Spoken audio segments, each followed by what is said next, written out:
Hello, members of the Tool Shed and people outside the Tool Shed wondering what the hell we do in the Tool Shed. Today we're here for Conversations in Construction, which we do every single Wednesday at 10 a.m. And it's an open platform for anybody to come in and have a conversation about anything in construction. But today, starting 2023 for our very first one, I'm pretty excited because we're going to talk about mindset, because a lot of builders are coming back to work now and they've had a bit of a break and they've relaxed and enjoyed the break, and they've got to get going again. There's those that numb themselves going into Christmas because the pressure was too much. There's a lot of opportunities around that. So I think it's a great time to talk about mindset. And I can think of no one else that I'd like to talk to about mindset other than my good mate, Mick Hawes. So Mick, Yes. Mindset. Welcome back to 2023, and it's good to see your mug back on the Thank screen. Mindset. Why are we talking about mindset consistently? Probably because it's the single most important thing, the single most influential factor as to how your business turns out, how your life turns out. One of the very, very common mindsets is that the reason that I'm getting these results, the reason that I feel this way, the reason that things are happening in this way is out there. Like it's something to do with some external circumstance. And I think one of the most powerful and valuable mindsets anyone can develop is one of complete and total personal responsibility. And I remember back in the very early 90s when Mr. Ian Seagale lent me a set of cassettes called I'll See You at the Top by Zig Ziglar. I thought, what a bizarre name that is. And he was from Texas. And one of the things that he kept talking about is I'm where I am and who I am simply because of the decisions that I've made in the past. And circumstances are circumstances. And another wonderful person, both Zig and this guy, Jim Rohn, have passed away, unfortunately, over the past few years. But Jim Rohn used to say, one of his famous quotes was, the wind of circumstance blows on us all, meaning, well, shit happens and we all have shit happening. And yeah, some shit is different to other people's shit. My shit's different to your shit. But my shit's my shit. And the only way forward is to put your energy into becoming better at interpreting that shit and investing as much energy as you can in building up your ability to more effectively respond to those circumstances. So when something happens, might have been, oh no, this is another person. A third mentor, Stephen Covey, said this, if you get bitten by the snake, the worst thing you can do is run around and try and kick the snake's head off, because it just pumps the blood to your heart faster and you die quicker. I don't know whether that's atomically correct, but it makes sense, because when you get bitten by a snake, they say, lower your heart rate, rest, bandage it up, all that sort of thing. But the idea is that getting upset about the problem is not going to help. Put all of that energy into how can I better respond to it, and what can I do as far as building my skills, building my systems, my procedures to ensure that specific problem doesn't happen again. I can't tell you how many builders and trades and other businesses deal with the same problem day after week after month, and they just keep blaming the problem. They keep blaming the customer. They blame the supplier. They blame the weather. They blame the government. They blame the economy. They blame the pandemic. There are many things that we can put a process or a skill or a shift in mindset in place to ensure that exact problem doesn't happen again. It doesn't mean that you'll ever be free of problems. It's life's job is to put boulders in your path, to put challenges in front of you, because without the challenges, we don't grow. And if you are, if you're in the middle of your comfort zone and some problem comes knocking on the outside of your comfort zone, the extremity of your comfort zone, if you stay in the middle of your comfort zone and go, I don't want to face it, I don't want to face it, I'm just going to stay here and complain and whinge and bitch and blame, your comfort zone gets smaller. And what that means is more things that aren't really all that important will piss you off and can control your life. Whereas if you choose that, if a challenge, if a problem comes and knocks on the extremity of your comfort zone and you're in the middle of it, and you move to the outside of that comfort zone, and maybe you move outside of that comfort zone to deal with that problem, you've just expanded your comfort zone. And what we find in speaking with our black belt builders is the things that really, really were pressing on them a year ago, 2 years ago, 5 years ago, by employing this type of mindset growth and taking responsibility, those things don't even show up on the radar anymore. Like, they were big problems, and they might have been the main reason why they joined black belt. I need to fix this thing.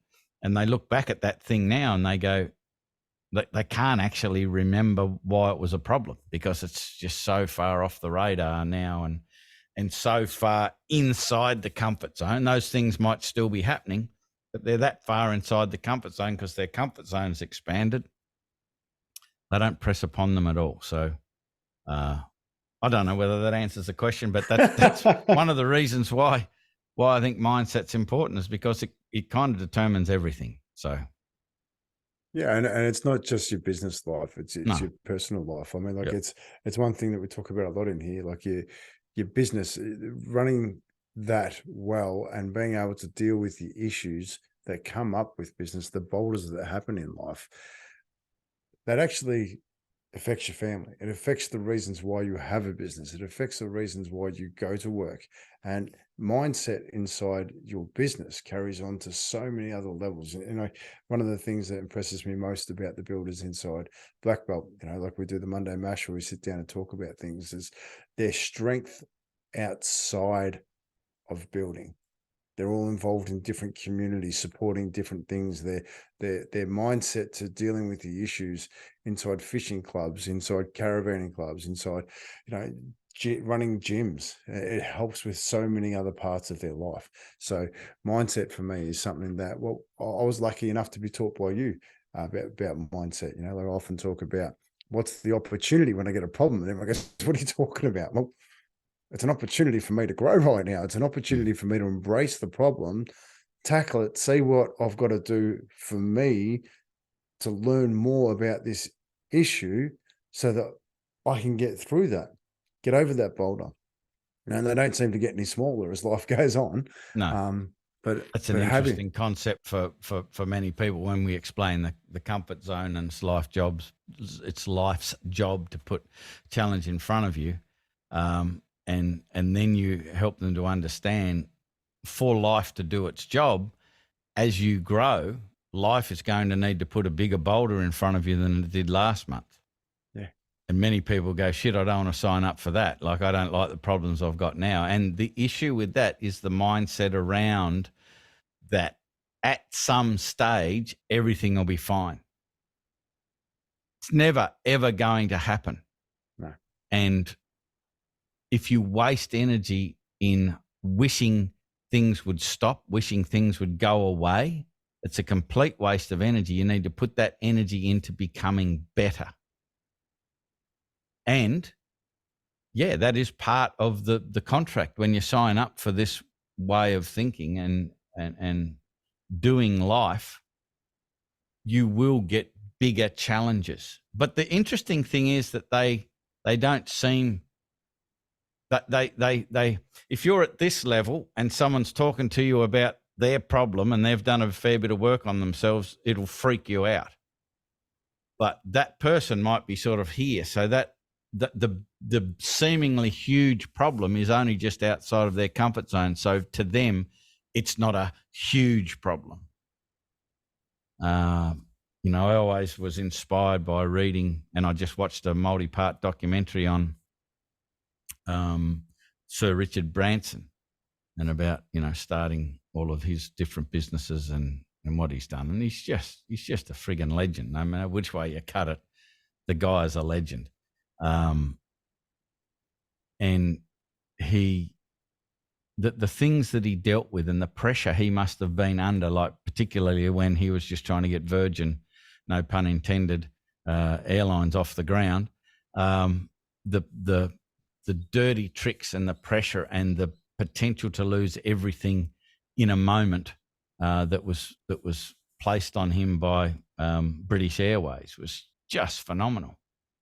And yeah, just his ability to deal with that sort of pressure, because he'd put himself in that place all of the time when he's doing the student magazine, and then when he opened up the Virgin Records, and you know, there was all sorts of boulders rolled in his path, and still is. Like, there are still things, and like the average human couldn't even conceive the problem, let alone handle the problem that guy is dealing with right now. Most people, you know, because they haven't done work on themselves and don't understand what goes into being able to manage problems of that magnitude, thinks he's just some sort of rich person that spends most of his time on Necker Island, you know, talking to celebrities and what have you. And it's like, the guy works so hard still on himself, and that's the message, you know. And before we hit the record button, we were talking about, you know, what does it take to build a successful building business? And the single biggest issue as to why so many building businesses either struggle or fail is that people tend to, or builders tend to, focus in on the building bit. So there's the building bit, and then there's the business bit. And if you ever want to be or have a successful building business, you must become and prioritize becoming a student of business over and above becoming a student of building. Like, there is a lot of people that still think that if I'm a great builder and I build really shit hot stuff, that I will have a great building business. Nothing could be further from the truth. Folks, the Field of Dreams is a movie. And Kevin, whatever his name was, built a baseball field. Kevin Costner built a baseball field, and there was that famous bit, you know, build it and they will come. That is completely untrue when it comes to a building business. Just because you're an awesome, amazing, incredible tradesman who can do miraculous things with all sorts of materials means nothing when it comes to a successful building business. It's the same in many industries. I cannot tell you. I remember going to New York many, many years ago, and I was wandering around the streets at 2, 3, and 4 in the morning, going into all of these different jazz clubs and funk clubs and all sorts of different musical clubs. You know, people would just go in there and drink, and these unbelievable world-class musicians were playing, and you were sitting 3 feet away from them, and they were playing for tips.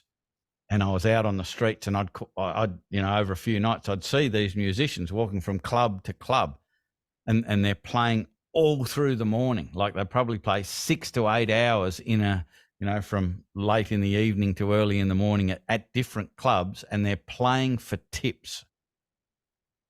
Yet that there are musicians, and I use the term loosely, that play in certain bands around the world that are average at best.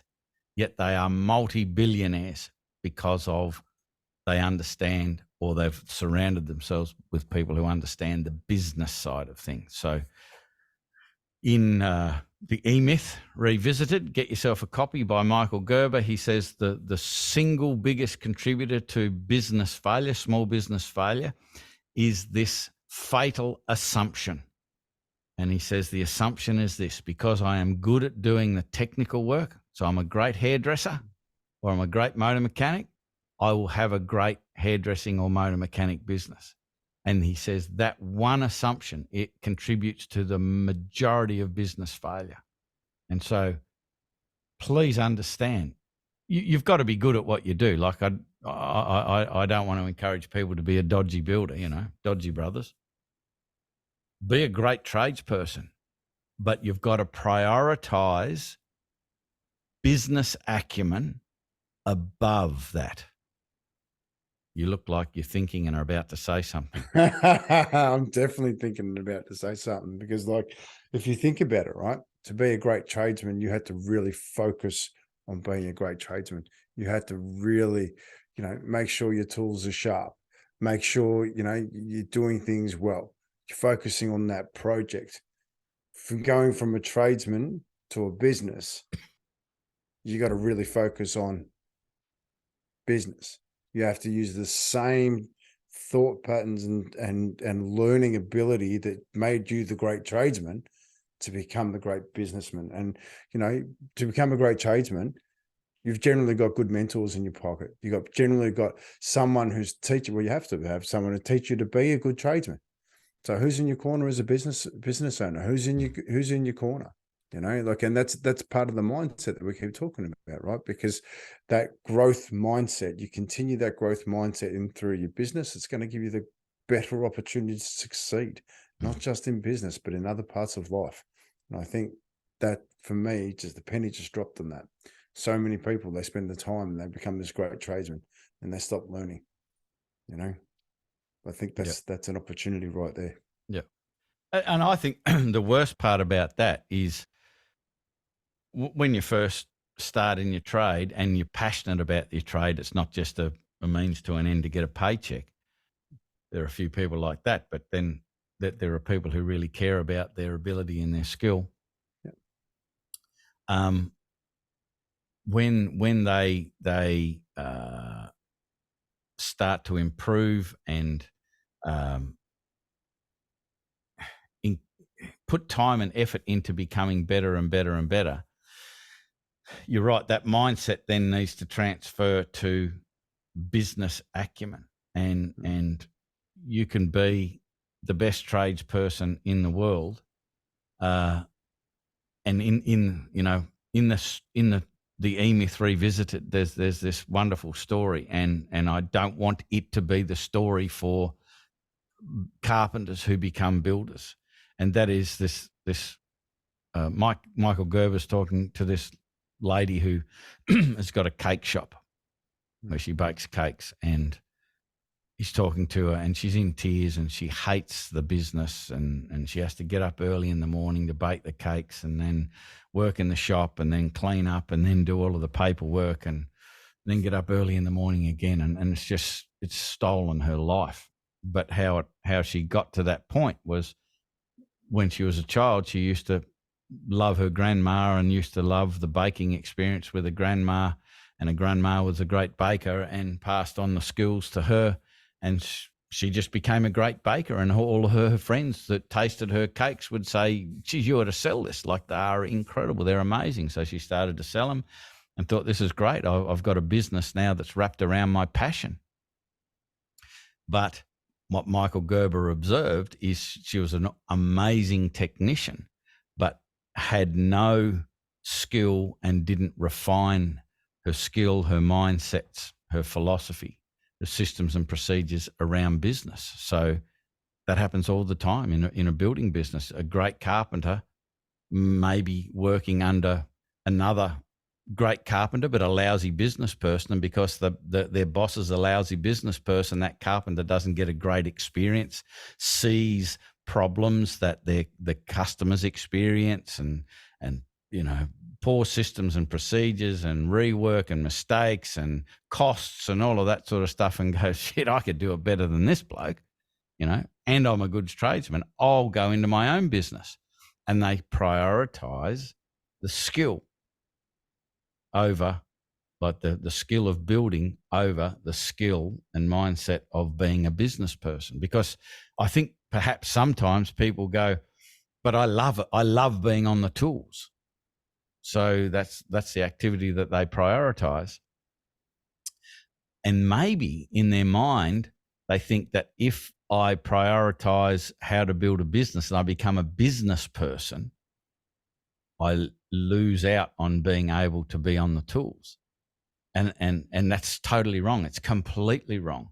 If you prioritize becoming a business person, it becomes completely different. If you don't prioritize being a business person, you'll be on the tools because you have to be. You have to be to get the till ticking over, to get the job done, to earn the money. But you have to. If you prioritize becoming a business person and you improve your ability in the marketing area, you improve your ability in the sales area, you improve your ability in the leadership area and building teams, managing teams, you improve your ability in creating systems and procedures. What that does, all of that creates complete freedom for you. The business is still working because you've got systems and procedures and team and reporting and all of the stuff that needs to be in place for a good business. And you enjoy complete freedom. And with that freedom, you can go on site and you can get on the tools and you can choose which jobs you want to do and which jobs you don't. And if you don't show up one day, it doesn't even matter. So which would you rather be experiencing? I have to be there every day, rain or shine, or an opportunity that's nothing to do with my business. I could go out fishing with a mate for the day because it's a really nice day, but I can't because I'm a prisoner to my business, or being completely free and working in your business whenever you choose. And if something happens, if your wife gets sick or one of your kids gets injured or whatever, and you cannot be a part of that business for a day or a week or a month, and there are people we know right now that are dealing with that sort of thing, your business continues to support you financially, and your time isn't required to be in that business. You can look after your family, you can look after your causes, you can look after your friends, you can have a life because your business will virtually run by itself. But that will never, ever, ever happen until you prioritize becoming a business person over and above being a builder. Thank you. Good night. I love it. But like this is what we're talking about, mindset shifts, right? Talking about your mindset, understanding your mindset, strengthening your mindset. Mindset comes from learning, growing. The stronger your mindset, the stronger you are in all parts of life. Mindset shifts are also very, very important in your journey. Shifting to the different stages of life. And it's a little bit off tangent, but I was talking with a guy about, your values in life. The values you have in life at your 20s are different to those in your 30s, they're different to those in your 40s, which are different to those in your 50s, which are those in your 60s. Now, if you've got a growth mindset and you're willing to embrace that, you can understand that, and it strengthens you and it gives you more strength to do the things you want to do. Tradesmen becoming builders, brilliant, love it. You're in a growth mindset, you want better, you're doing better. Who's your support to get you through to that next stage? Because that's something for me that I went through personally. Like I was a phenomenal tradesman, and it turned out I went through and had a building business for swimming pools, and it didn't work out because we didn't have the amazing stuff implemented to become a great business. When it was time to step away for personal reasons, that didn't transpire into the ability to be able to do things because the mindset wasn't there that we could do that. So that's a very personal situation which I'm sharing, and I bore the brunt of that pain, and it's taken me a long time to deal with that, So with that, my mindset's been pretty strong, so I've been able to create a lot of other things.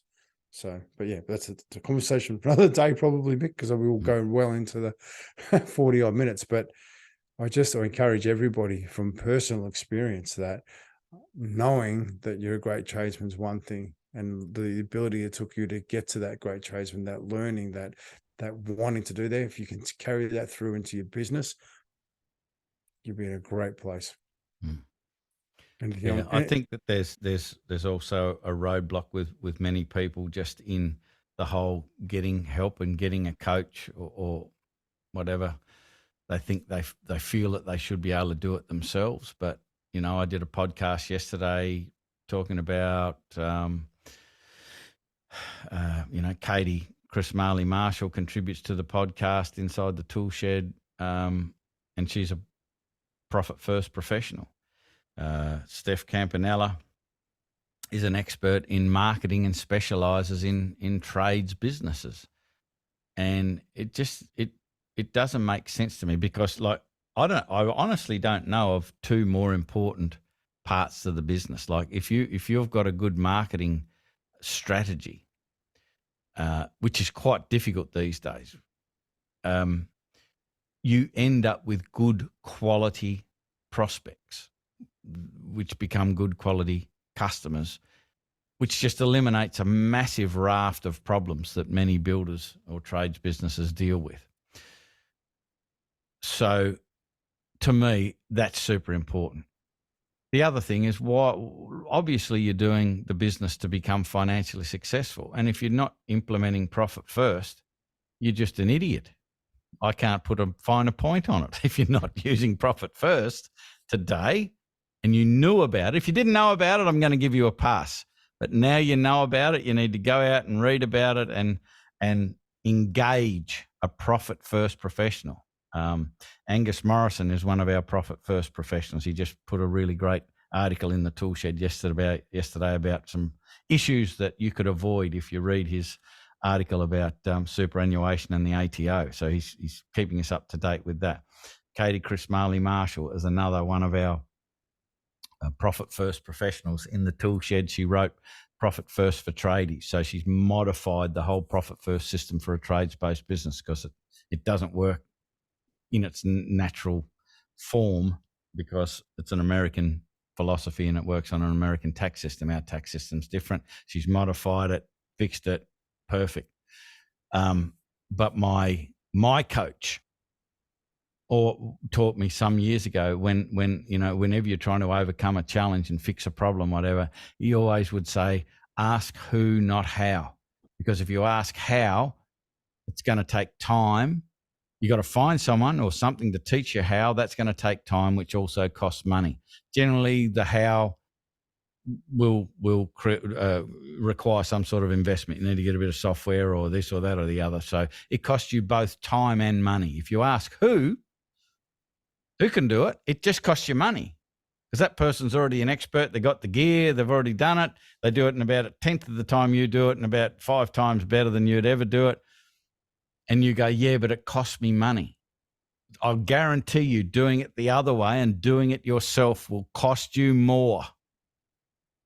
And just to wrap this up, I just this morning just flicked on the telly, and there was because there's all tennis going on with the Australian Open. There was a show on, the greatest of all time, and they went through a history of tennis, and then they tried to figure out, based on results, who was the greatest of all time in the current era. So with the big three, which is, Djokovic, Rafa, and what's his name? How could I forget his name? Federer. Roger. In the end, I was quite surprised. They picked Djokovic based just on results as the greatest of all time, with all their head-to-head and all of that sort of stuff. But the interesting thing was that a couple of days before, I was watching another documentary on different tennis players, and the first one was Kyrgios. And he's very, very divisive, but people like McEnroe believe he is the most talented and skilled tennis player he's seen in 10 years. But his mindset is such that he's obviously very, very arrogant, doesn't manage his emotions very well at all, refuses to get a coach because no one can coach him. And if you look at any one of the big three and look at their results versus Kyrgios's results, and many of the best players from yesteryear around the tennis industry will say that Kyrgios is the most skilled person they've seen in a decade, and his results are rubbish. Like, yeah, he's got a good lifestyle and flies around in a jet and all that sort of stuff. But when you compare it to the big three who never go anywhere without a coach, what's the message? So you could be the best builder in the world. Do you need someone to help you with the business side of things? In my mind, and yes, I'm biased because we coach builders. I'm very, very biased, but everything points towards trying to do it yourself is the slowest and most costly way versus jumping in with a coach. And even if you're trying to get your builder's license, like we've had a number of chats with builders registration. Like they've got a system and a process and it works and they're incredibly successful. And yeah, you got to pay money. But try to do it yourself. Like I've spoken to so many builders who I'm currently going through my builder's license a year later. I'm currently going through my builder's license 2 years later. I'm currently going through my builder's license. And it's really, really hard and stressful. And there's actually people who have a system, a process that with proven successful results. Yeah, but you got to pay money. Always ask who, not how, and pay the money for God's sake, because not paying it is going to cost you a lot more in the long run. Imagine if Kyrgios had been open to coaching and he had that sort of skill and ability. He would, without doubt, be the greatest of all time. But because of his mindset and because he was closed to any sort of coaching, he's just well known. I'm really sorry, but I'm going to jump on that because last year, little man got the opportunity to play an exhibition match at the Australian Open, and we sat and watched Kyrgios play with Kokkinakis in the doubles afterwards. Here's the biggest kicker to this. If you think it just affects you, not having a coach, not being able to control your emotions, not having a good mindset, you're far from the truth. I watched Kyrgios play to the crowd, throw up all the emotions. He then lost the next two games. Kyrgios upset Kokkinakis, who tried to keep him in line, couldn't do it. The whole crowd got out of whack. He ended up, they just came back in time. But not being in control of your own emotions in that one point cost him 2 games and affected everybody else in his circle. So not having the right mindset and the right coach in your corner doesn't just cost you in one area, it costs you in other areas. Kyrgios is involved in tennis, but how many other opportunities is he losing because he's not getting to those where those other three are? So, yeah, sorry. Right. I've had enough. I'm out of here. Yeah, see you later. Looking forward to 2023, Mick. Yeah. You know, like the 2022 was a great year for a lot of the members of Black Belt, and successes far beyond what they could have imagined at the start of the year. And I'd actually love to get a few of them on and just talk about the successes, because I think that's really important, because we can sit here and talk about the negatives quite clearly, you know, which is great to bring points to them. But I think it's important that we hear the success stories, because there's some bloody good ones. Just for this week, I am going to post this video in the main tool shed, as well as the Life in Construction. So the reason we do that is if you're not into wanting to work on having some of the conversations that you've really got nowhere else to have those conversations, the things that worry, the things that stress you out, the things that press on you personally. We've created Life in Construction, another room in the tool shed for you to go.